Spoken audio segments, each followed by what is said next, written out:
that this actually models a Rockman. How cool is that? But does it actually sound like a Rockman though?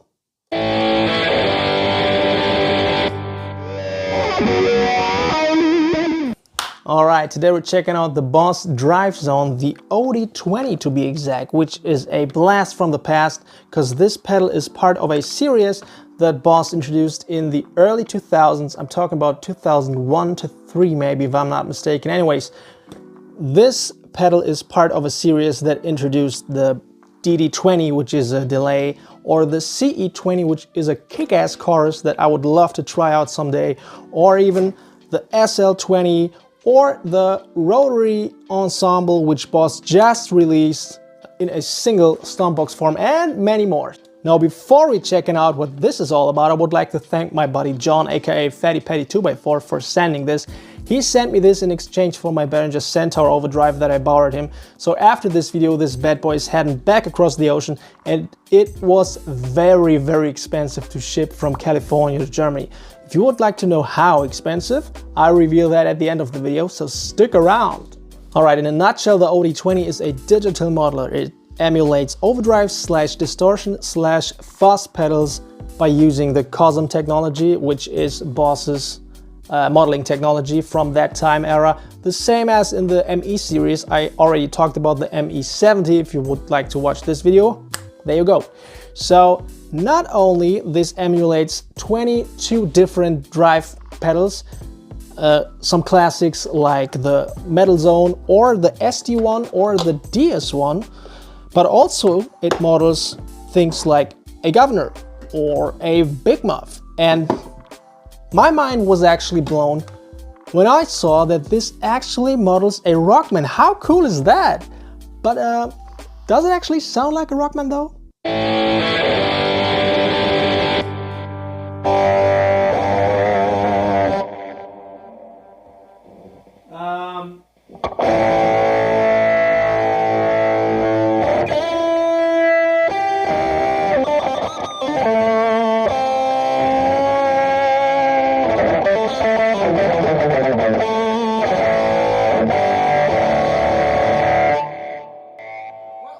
Maybe the chorus will help.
Yikes, not even close. I would like to say, let's be fair, when this was invented, this was not even a thing. But then I think, well, this is supposed to sound like a Rockman and it's dead on.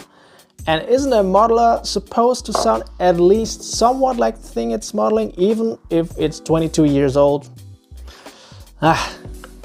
It's difficult, but doesn't sound like a Rockman no matter what I did. I dialed the tone back, but you know, you can't just completely get rid of all the high end. So no matter what I did, it didn't sound like the Rockman at all. So since this pedal offers 22 different drive variations, and I don't want this video to be an hour long, I'm gonna be focusing on some classic pedals that I actually own to compare and some honorable mentions. Now let's start with the Boss DS1.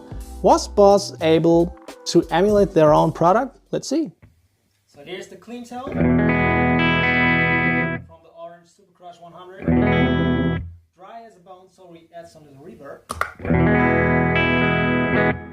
That's actually quite a hell of a lot of reverb. Right, here's what it is.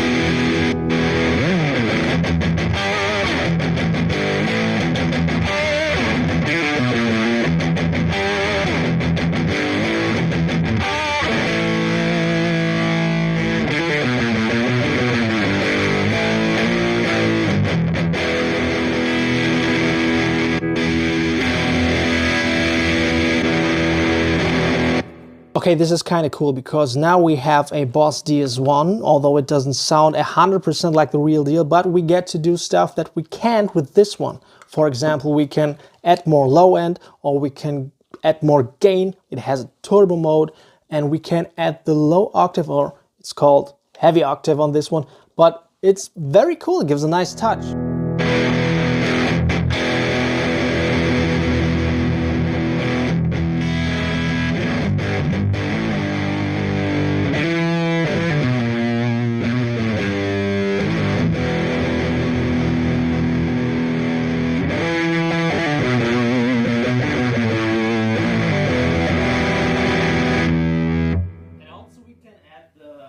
Heavy octave on top of that, which is pretty cool.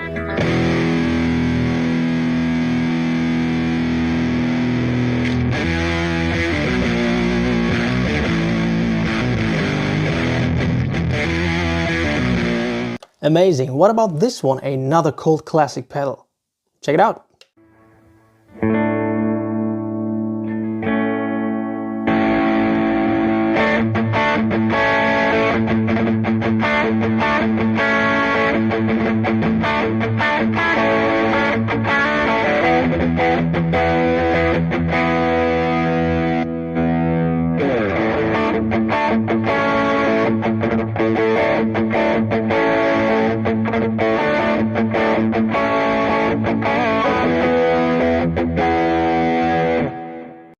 Same as before, we get a sound very similar to this one, although it sounds more transparent, organic, whatever you want to call it, but we get to tweak it way more. For example, we can add a ton of gain to it.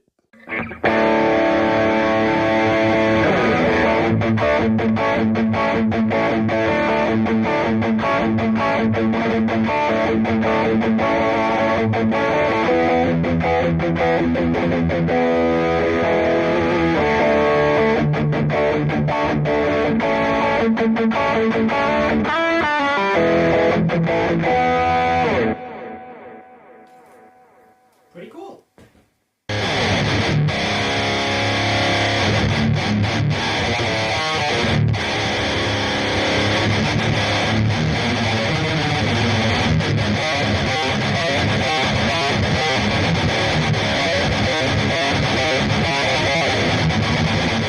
So it looks like it handles their own classic pedals very well.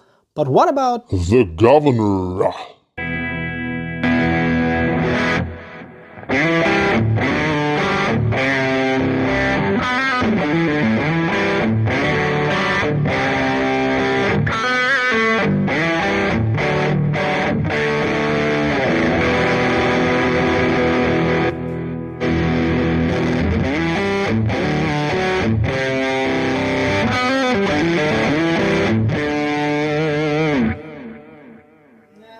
Something is off.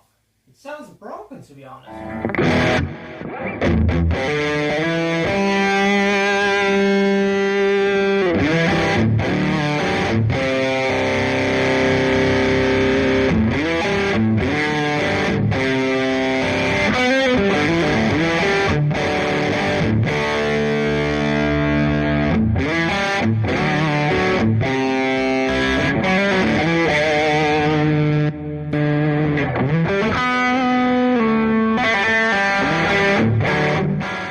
Nah, Marshall clearly wins this match. How about the Big Muff?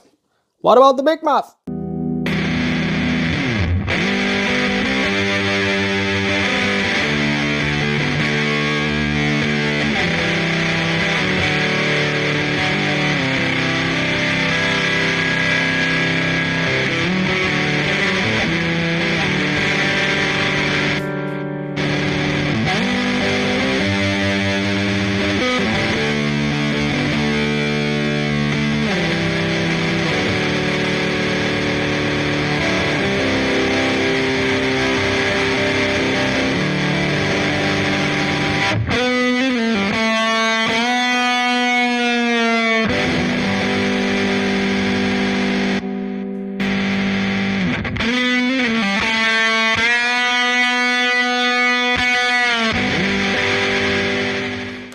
is actually spot on, don't you think? I think it sounded nearly identical. Why are they able to copy this one but not the Rockman, for Christ's sake?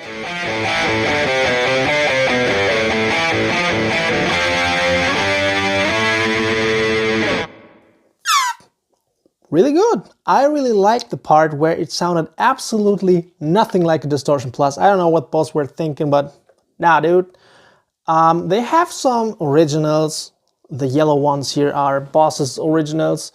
I really like the lead, lead setting, because I just feel like grabbing my bass, dust off my good old Elise's drum machine, and just play some Iron Maiden inspired jams.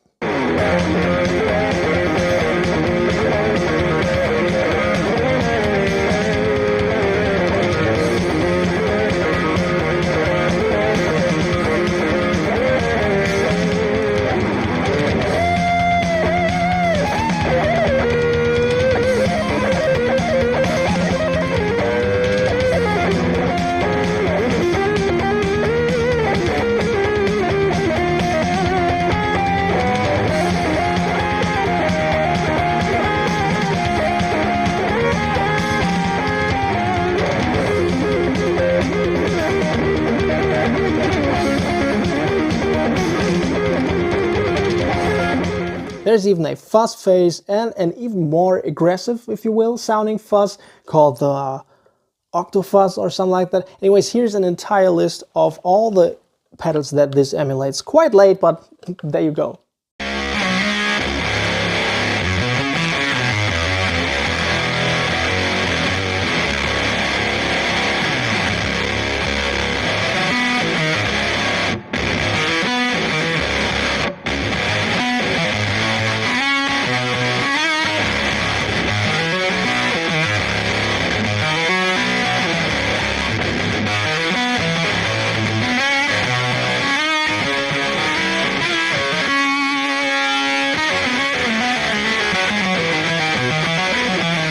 Now I got one more cool thing to show you on this, and this is just a little tiny feature, but it shows the love for detail on Boss's part, which is the tone control of the ProCo Rat model, which this of course emulates a ProCo Rat as well.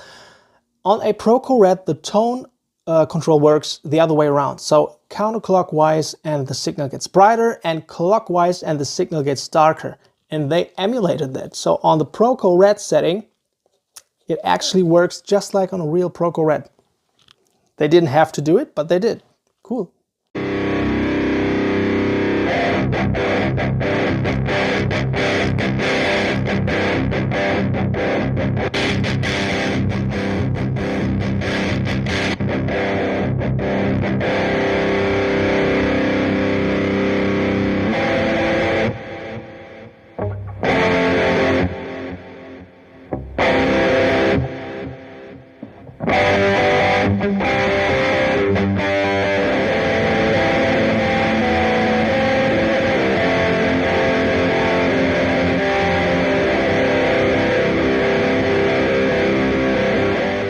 Even if some of the models here sound like, well, like pure asshole, there are at least 8 to 10 usable, very, very usable sounds on it, and you can save up to 4 presets. Oh, I didn't even show you how to do it, right? Let's do it real quick. So you can create, save, and select up to 4 custom presets. And now I created a tube screamer type of sound.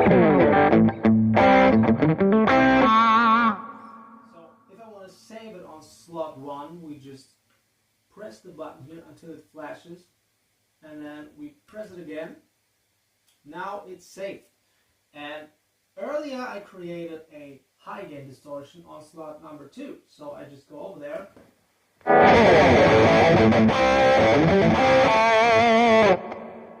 And if I go back to slot number 1, there's the tube screamer again.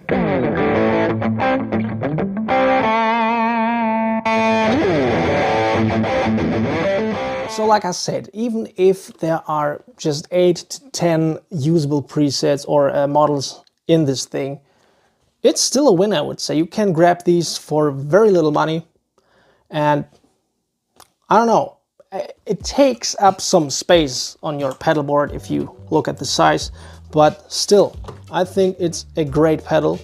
There are some usable sounds, so I would recommend checking this out. So if you made it this far, thanks for watching the entire thing. I know it's quite long, or you just skip to this part here, which is okay, we can still hang out and be friends. But how much did it cost to ship from California to Germany? So John had to pay $66.25. That's insane just to ship it to my house, and it went far beyond that. I couldn't just receive the package. I had to pay an additional $28.48, which is roughly, what is it, around 90 bucks. So thank you, John, for sending me this, but let's never do it again. Thank you very much for watching the video. I appreciate you. See you in the next one. Take care.